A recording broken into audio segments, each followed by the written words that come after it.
Hi, I'm Callum from Tyne Valley Motorhomes, and this is the handover of a 2012 Auto Trail Commanche.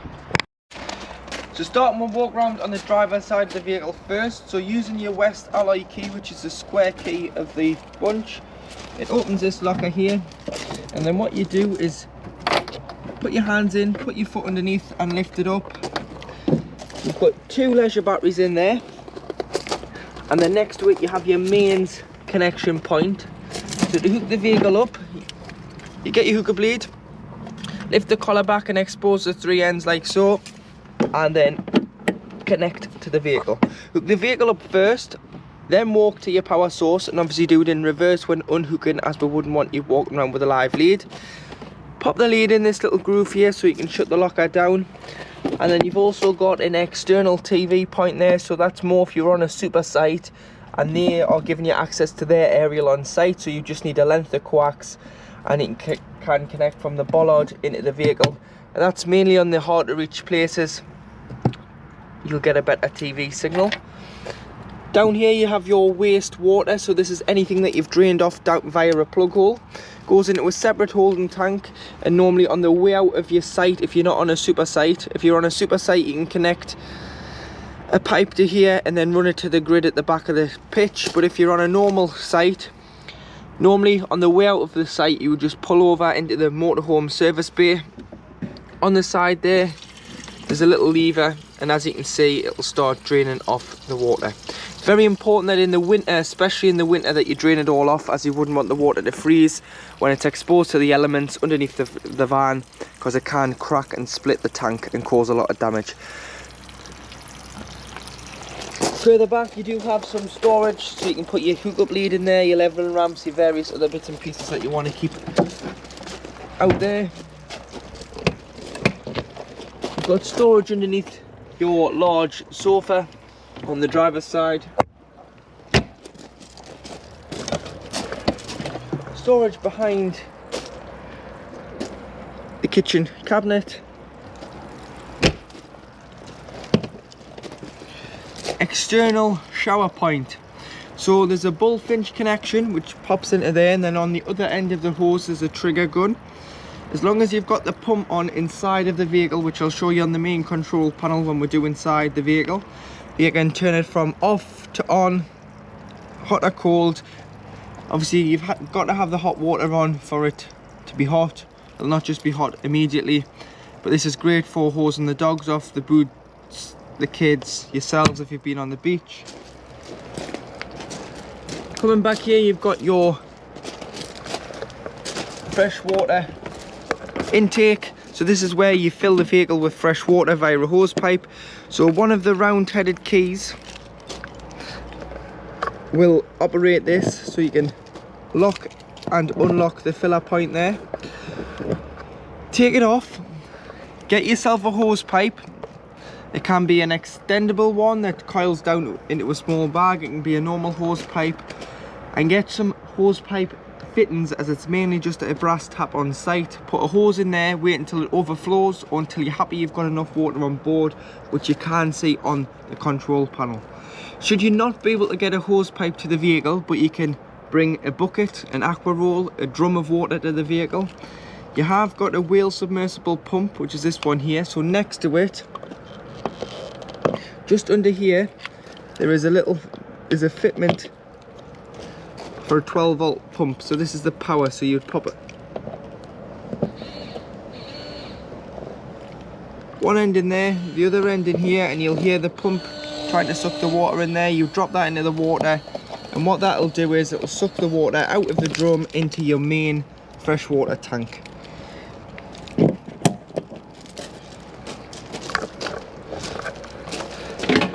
Coming at the back of the vehicle, you've got your Truma vent for your heater and your boiler. So this just allows the fumes out. So this gives the location of where the boiler is on board.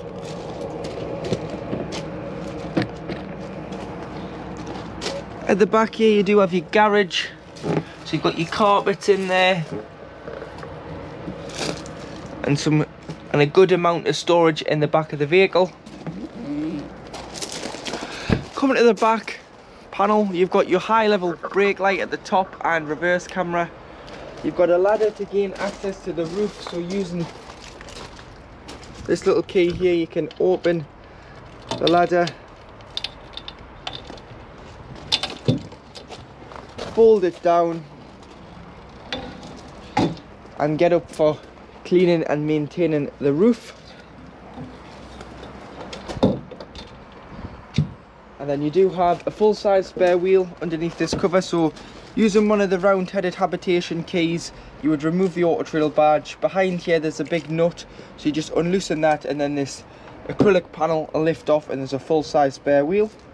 You've got a bumper rear protection bar, and on there you have a tow bar with 13-pin electrics, but there is an adapter on there changing it to 7.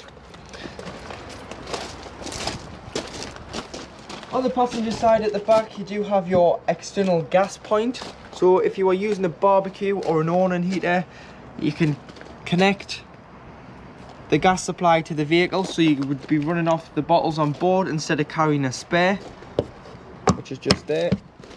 You've got your awning light, your 2 fridge vents and your cassette loo.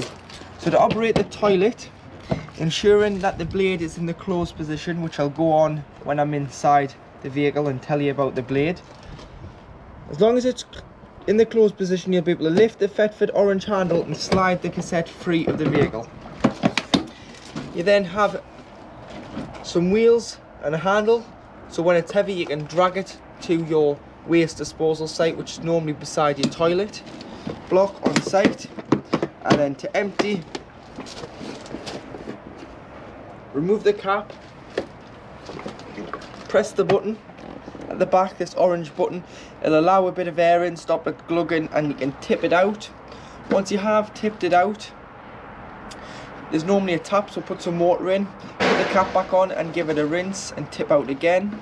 Then if you're using the liquid form, so either the blue or the green, this is 120 millilitres. Fill the cap, tip the cap into here, and it's good to go back into the vehicle. If you're using the tablets, which are in a cellophane wrapper, you don't have to take them out the cellophane. All you need to do is put a pint of water in, which you can either do when the cassette's out the vehicle or you can push it in completely dry. Open the blade, flush a pint of water into the cassette, followed by a tablet of either your choice, of either the green or the blue. Security handle, not only does it help you get in and out the vehicle, but it is actually for security as well. So what you can do is, when storing the vehicle, you can push it over and there's a key on the side and you can unlock it. So once the door's locked, this is a added lock on the door so that the door can't be forced open. And then you've got the same as on the other side, some storage underneath the sofa seat. You do have a socket here, so if you want power in an awning or you're putting an air awning on the side of the vehicle, there's a socket there so you can get your power from there. LPG, so liquid petroleum gas. So just behind the passenger seat there's a little lever which is on a cable system. It releases this door and then you can fit 2 bottles in here. So you can normally fit a 6 and an 11, so one of the bigger bottles and a 6. This is our test bottle, or you can just put 2 6s on, it's up to you. But normally when you put the bottle on, the first thing you would do is put the bottle in, strap it in with the straps behind so that the bottle doesn't move when on the road. And then to connect the pigtail to the bottle, it's a left-hand thread, so opposite threads with it being gas. Then what you would do is just hand tighten it, then get an adjustable wrench or a gas spanner and nip that up, turn the bottle on and off from the top. Always remember to turn it off before you leave site for safety reasons when on the road. And then what you would do is, once you've turned it on, there's a little black button here. This is called a crash valve. It allows the gas out the bottle into the pigtail. You just press that for approximately 3 seconds. You'll notice you do have a gas low filler on here. The last owners of this vehicle has had a refillable LPG bottle on board. So there's a filler there. It's redundant now, but if you ever did want to fit gas low to your vehicle, there's already a filler in the skirt. You would just need the bottles and the pipe work. At the passenger door, Using the ignition key, the Fiat Ducato key, you have your lockable diesel cap to fill with diesel fuel. You have your tyre size at the top.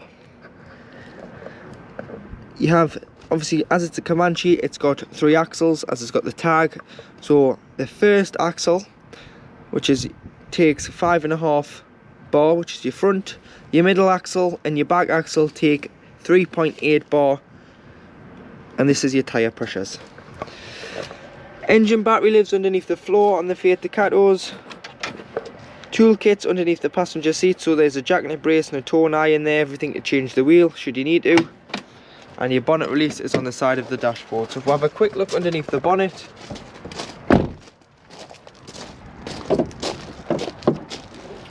So to the left hand side, underneath the driver's side, you do have all of your fluids. So you've got your screen wash, your power steering fluid, your radiator coolant and your brake fluid. Then you have your engine oil filler and the dipstick, so you can check your levels. Weight plate, so you'd go off this, it's a 3rd stage conversion. You can go off this one and this one, as this is a Frontier range from Motor Trail. The Commanche is on an Alco chassis, so these two do marry up. So 5 ton gross vehicle weight, you can tow a ton behind you, which means the vehicle and whatever you're towing can't exceed 6 ton. Then you've got your front, middle and back axle weights. If you ever needed to jump start the vehicle, there's an earth beside the passenger headlight, and just underneath this cover here is a positive terminal which leads to the battery underneath the cab floor. At the back of the vehicle, under your freshwater filler, behind the back wheel, is your freshwater drain. So this just clips up, pull it down. It's very important in the winter months that you drain it off, but if you've taken on contaminated water, you're simply not using the vehicle for a while, you may want to drain it down so the water doesn't go stagnant. So you would just turn the pipe,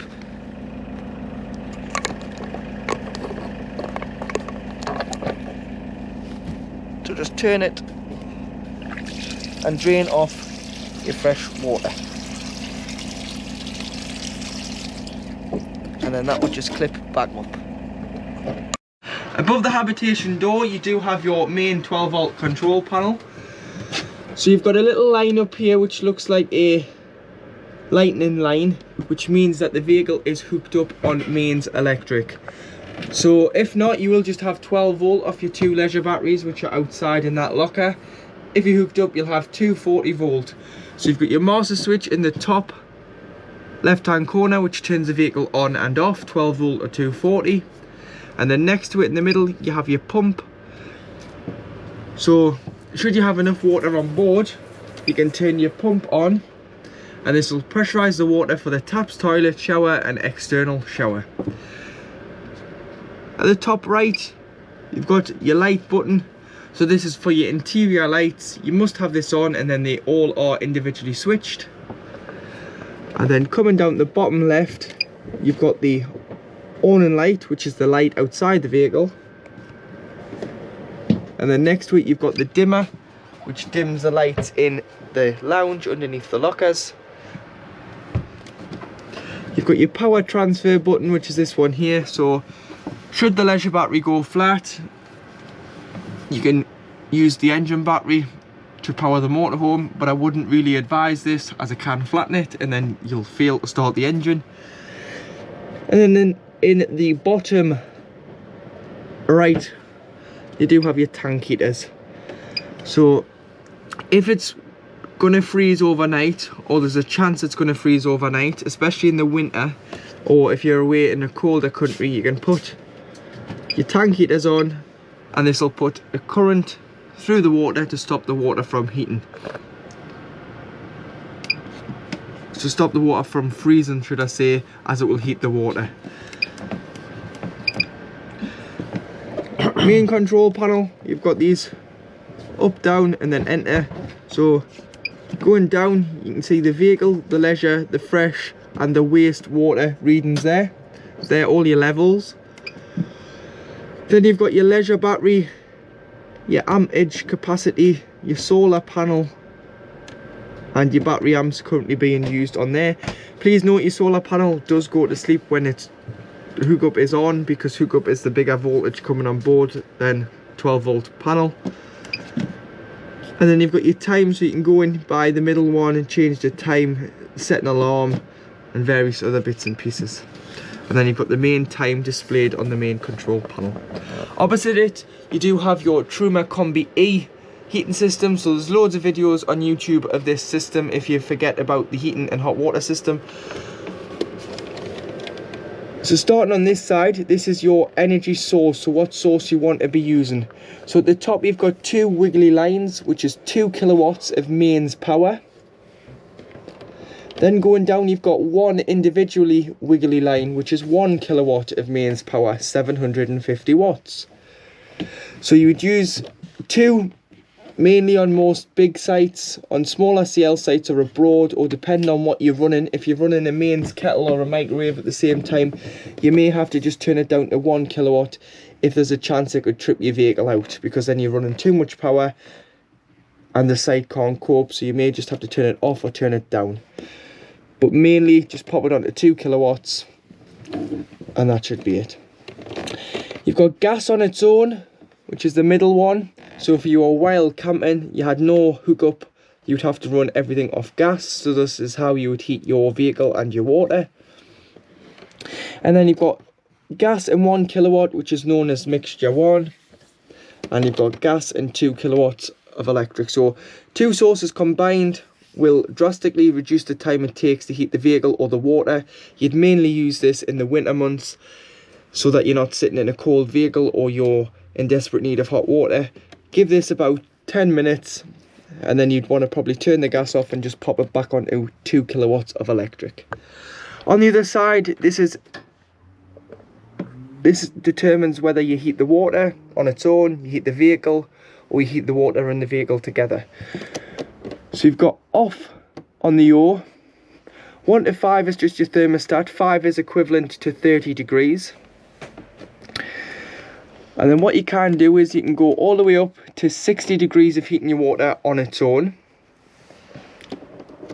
40 degrees of heating your water on its own. But remember, make sure you've got water on board, because if you're heating the boiler with no water in, it's the same as putting a kettle on with no water in. You'll burn the element out. So make sure you do have water on board before you start heating water. Off, gas flame, heating on its own. So if you were away and you didn't have any water on board, or you just didn't want to heat the water, you can just heat the vehicle. Or the final bottom one is heating and water together, but heating the water at 60 degrees. In the kitchen area, you do have your fridge freezer. So you've got a separate freezer box and a separate large fridge. When you do winterize a vehicle, it's very important that you take everything out of your fridge and freezer, clean it out, and then you don't want to shut the door because it's got a rubber seal on there which forms an airtight seal, and all that nice clean air that you've just cleaned the fridge with, over time, with it being trapped, will become smelly. It'll start growing mold and various other things will happen to your fridge and it'll become smelly and nasty. And what you do need to do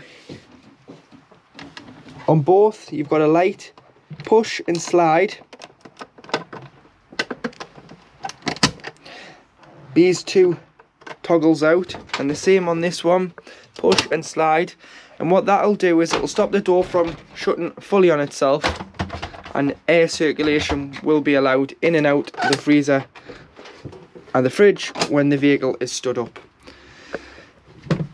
In the middle you've got your controls, so you press and hold to turn on and off. So it's gone off, press and hold to turn it on, and then if you press the same switch but on the right hand side of it, you've got mode. So 230 mains electric. So if you're keeping this at home and you're pre-chilling, you'd put on mains electric. If you're on site, mains electric. If you're wild camping and you wouldn't have no access to mains power, you'd be on gas. and then it'll self-ignite as long as you've got your bottle turned on and you've got gas on board. Or if you've pre-chilled at home and you're ready to drive to site, or you're moving from site to site and your shopping's already pre-chilled, you can pop it on to 12. And what that'll do is, once the engine is started, it's failed there because the engine's not running. Once the engine is running, it'll get a feed from the alternator and it'll turn your fridge freezer into a cool box. So it's got to be pre-chilled beforehand. It's no good just putting it on to 12 once you've popped your shopping in, because it isn't going to make any difference. As long as it's pre-chilled, it'll keep your shopping nice and fresh until you either go back to electric or back to gas.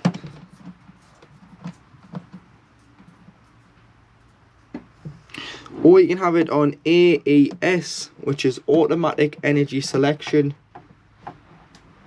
And what that does is you just leave it to do its own thing. It'll pick the best source out that it has available. So if you were on mains electric and you had your gas open, it will go to 230 like it has.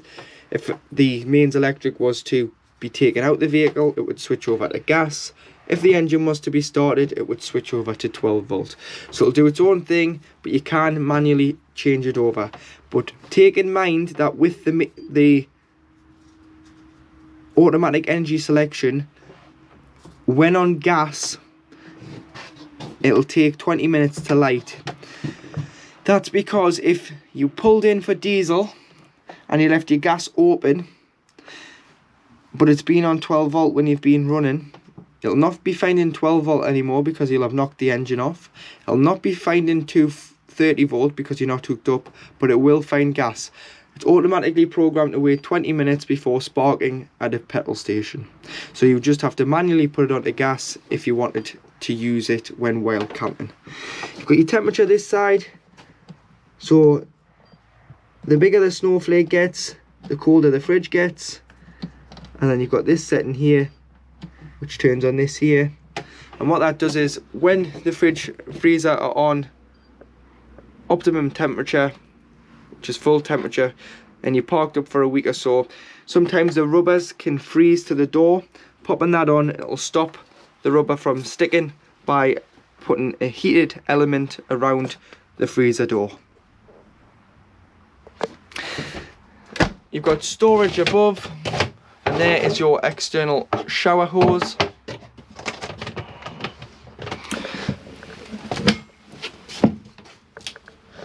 You've got your plug for your fridge, and also down here you do have your gas taps. So there's two gas taps in there, one for the fridge and one for the cooker. Just in here, little red taps. These are mainly for when the vehicle is annually habitation serviced. Any problems with gas, turn the bottle off to be safe. And then across, you've got your cooker. So you've got an electric hot plate at the back, which is this one here. That'll bring on the red light. And then you've got 3 gas burners. So as you can see, your gas is away there.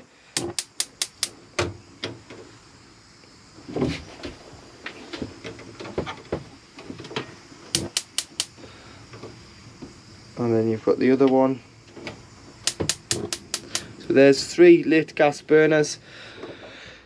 Once you've turned them off, allow them to cool before you put the glass lid down, otherwise there is a chance you can shatter the glass. And then below, got your grill with your grill pan. You may want to take that out when travelling, or wrap it up, as it can be the main cause of rattling when on the road. And then you do have your oven. Got storage underneath. Well, not much storage, but you do have your plug for your electric hot plate. Storage, pressing the buttons in, it'll release the cutlery tray. And then you've got a bigger drawer. Storage underneath the sink. Microwave in here, which is a 700 watt mains electric microwave, so you've got to be hooked up for this to work. And then you do have your plates, bowls and cup racks above the cooker. To operate all the windows, you've got a fly screen and a blackout blind. Press the clip in the middle to depart the two, and then releasing the levers, you can push the window out and turn the black stoppers on both on the stairs to keep the window out in place for a nice bit of ventilation.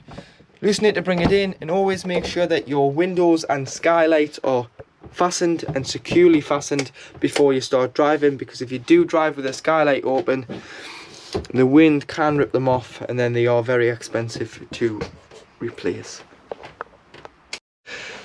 Across from the toilet you do have your shower, so you've got a turnbuckle there to keep your shower screens back when travelling, a handy hanging rail for wet coats, wet towels, or if you're not using your shower in the vehicle, because there's a lot of customers that don't and use the facilities.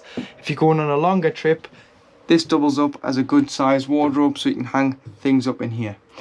Remember, when you are winterizing the vehicle, so you'd open the fresh and the waste outside, and then what you would do is you would have to open all the taps within the vehicle to stop any airlocks and any water coiling up in the pipes behind. But especially on your shower, as you can see, the hose loops round any water that can sit in there. If you unscrew the shower head and then you put the hose in the tray, any water that's coiled up in the pipe will simply drain into the tray and drain straight out the waste. So adjacent from the shower, you do have your toilet. So to operate the toilet, on the back here, the blue button is your flush. You'll get the 3 green lights underneath the diagram of the cassette to say that it is full and requires to be emptied and changed and topped back up with chemical. And then you've got an extraction fan, so when it's flashing, it's on. Press the fan till it goes to a solid light, and that is the fan off. So if you flush your toilet first,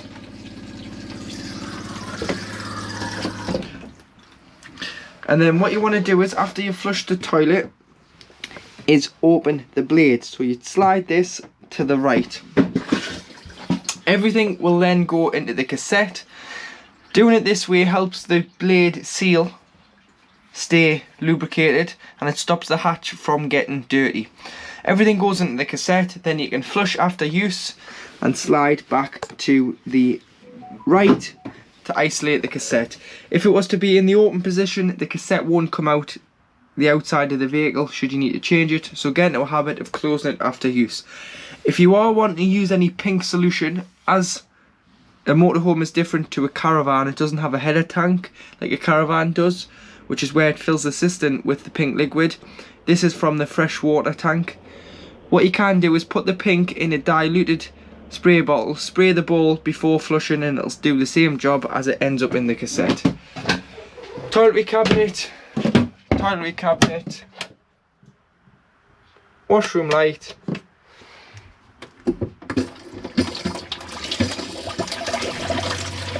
you've got your hand basin, and that water there is lovely and warm.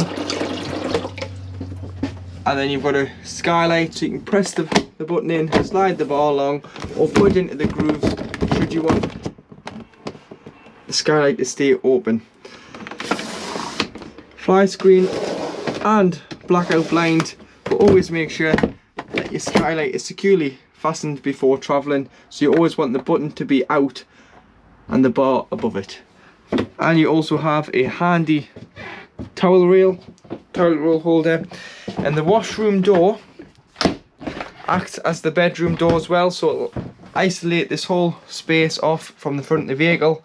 And then should you have guests staying at the front, what you can do is you've got a privacy screen which slides out to block out the back bedroom. At the back of the Commanche you do have a island bed, wardrobes either side, little independent reading lights which are individually switched, and your light for the light above the headboard and above the cupboards. Storage in the lockers above the bed, and then to operate This skylight, you just wind it open and wind it closed. And then you do have a blackout blind and a fly screen on the skylight, as does all. And then you do have on this side of the bed your freestanding table, which you can have in the front, or if it's a nice day you can take outside.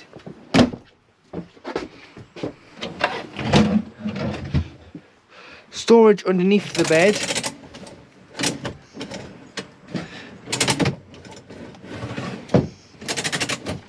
But this is also the location of the boiler. So the boiler is back here, and it doesn't only just heat the vehicle, it heats the water as well.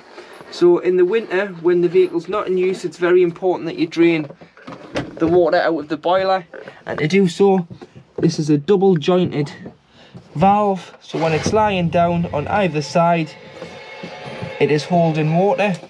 Stand it up like so, but come in with no power on, so the pump doesn't kick in like it is in the background as the pump switched on. So do it without the pump on. Lift it up, stand it on end, and 10 litres of water will drain directly out underneath the chassis. Leave all the taps in the vehicle open, remove the shower head from the shower hose, open the fresh and the waste outside, and this will eliminate any water in the pipelines and in the vehicle. When you come to reuse it, shut the boiler, shut the fresh and the waste outside, shut all the taps, assemble your shower head, and then fill the vehicle with water. Come in, put the 12-volt control panel on, put the pump on, go to the cold side of the tap first. You'll get a cold feed of pressurized water straight away. Go to the hot side, it'll cough, splutter, make all sorts of noises until you get a free flow of water from the hot side of the tap. This is when you know your system's primed. You do all the other taps to make sure they're pressurized, and then if you want, you can continue to heat your water to check that your water is getting up to temperature. But always make sure that you drain the boiler down, otherwise the vehicle isn't covered under any sort of warranty for frost damage, as it's your responsibility to drain the vehicle off. The TV in the bedroom is just off the TV aerial, not the satellite system. So what you need to do is, every time you move locations, you need to retune the telly. So to do so, you'd press menu, which is here. So press menu, go down to the bottom one, and then you want to do an auto tune. Yes, and you want to update your channel list. So this will find as many channels as it can in your area. But remember, retune every time you move. So in the front 3 cupboards on the driver's side, in this one you've got the plug for your microwave, and you've got the TV aerial which works the back telly. So should you be struggling to get a picture, what you can do is, there's a nut here, you can loosen this off, push the stem of the aerial up, and then use the little toggle on the bottom to direct the aerial. But what I would do is look where the other motorhomes and caravans are pointing on your site, and before you travel, always make sure it's pulled into the vehicle and the nut is securely fastened to stop the wind from ripping the aerial off the roof. You've got your Vision Plus TV amplifier in the middle cupboard, which works the TV aerial. So should you be struggling to get a signal, you can turn this little button here and it'll boost the signal, or if it's on max and it's too strong, you may just want to knock it down at 2 just to stop the picture from pixelating. And below you've got your solar panel regulator, which is wired to both leisure batteries and vehicle battery, and the battery fuses here. But you do have your meter in the front cupboard, which works the solar panels and tells you that both batteries, so you've got one being the engine battery and 2 being the vehicle battery, are fully charged. The EC500 unit, so this is your power supply unit. So you've got a system shutdown button, which you can turn this off in the winter, stop any battery drains from your leisure battery, but it will turn off your head unit. And the cab, if you were taking the vehicle out for a drive and you wonder why the reverse camera's not working, it's because of this, because the head unit hasn't got power. All your 12 volt fuses which are listed here, which fuse does which, so do carry some spares. And then you've got your main 240 breakers fuses, so your RCD and your MCBs here. These are just your charger, your space heater and your water heater, so just leave these on. These will only work when on 240 volt when hooked up, but of course your water heater and your space heater does work off gas. Little switch here for your entertainment system, which turns on this screen, but it also turns on these, so if you don't turn them off, so leave these on and then just knock the switch off and on, this will turn these on and off. So you've got your max view sat dome on the roof, so you can press the satellite selection button here, which is the white one, but in this country you need Astro 2N, which it's automatically set for. So as soon as you turn this switch on, it'll automatically find that. It'll flash green until, and you'll hear the door move on the roof until it goes to the orange light, which means locked, which means the LMB has found the satellite in the sky and it's locked onto the signal. Should you need to change it, going down to France, Spain, Portugal, you can just press here. But if you just look on Google, it'll tell you which satellite you need to be on for there. And then you've got your receiver box, so this will turn on as well, and this then sends the satellite receiver signal to your TV, which is your front one, and this one is controlled through the head unit. So turn the switch on, it'll turn on the monitor. So this isn't the telly, this is the monitor, which is projected from the Black Punk head unit.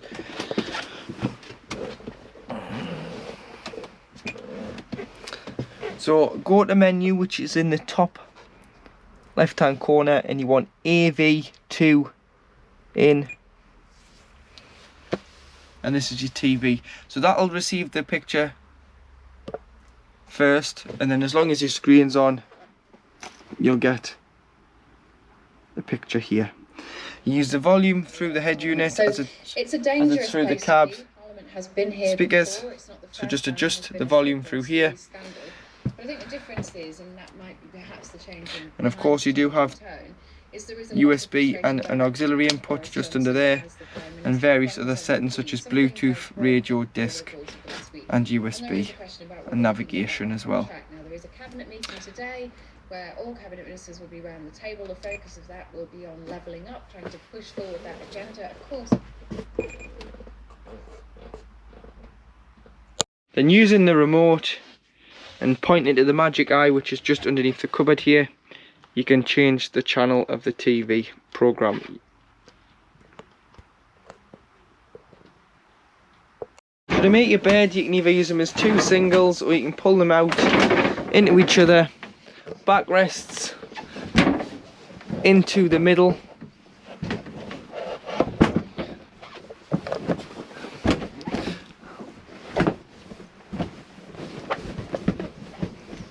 And then this will form a double bed. You may want to turn the other cushions upside down as well to get a flatter surface to sleep on, and then you can put a fitted sheet and your bedding on.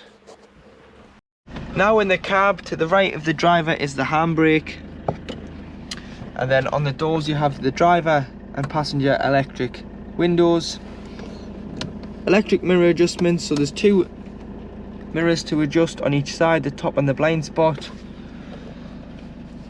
And then you do have Remus car blinds on the cab, so starting off with the drivers and passenger doors, you just pinch and slide down, and then on the windscreen pinch and slide along on a magnetic strip, and this will black out the cab on an evening or when you've got the vehicle in storage. Coming down here you do have your headlight adjustment, trip computer on the end of the wiper stalk, which will go through the screen in the middle of the two dials. So you've got your range, your trip distance, your average consumption, your instant consumption, your average speed, your travelling times, and then the date and time. Lights and indicators, cruise control, so you turn it on, you'll get a little green dial on the bottom of the rev count. You then just push it up to set the speed. Once you've accelerated to the speed that you want, push up to speed up, pull down to slow down. To cancel, you just press the end of the stalk or the foot brake, and then you can push back up to reset. 6-speed manual gearbox with lift the collar into reverse, so bring on the rear view camera for the head unit. You've got your temperature on the outside ring. Fan speed on the in must be on fan speed 1 or more for the aircon to work, which is this button in the middle. And then on the right hand side dial, you've got your distribution on the outside ring and whether you're bringing fresh air in or you're recirculating air within the vehicle. Locks the cab and the habitation door.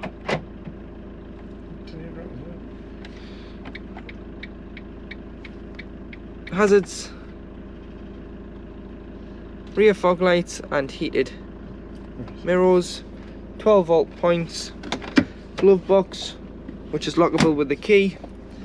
Heated and cooled glove box via the air conditioning. And then to turn the seats round, you've got 2 levers on both, one there and one here. All you do is pull it out, pull the seat forward and turn the seat round into the living area, but it's always got to be facing forward when travelling.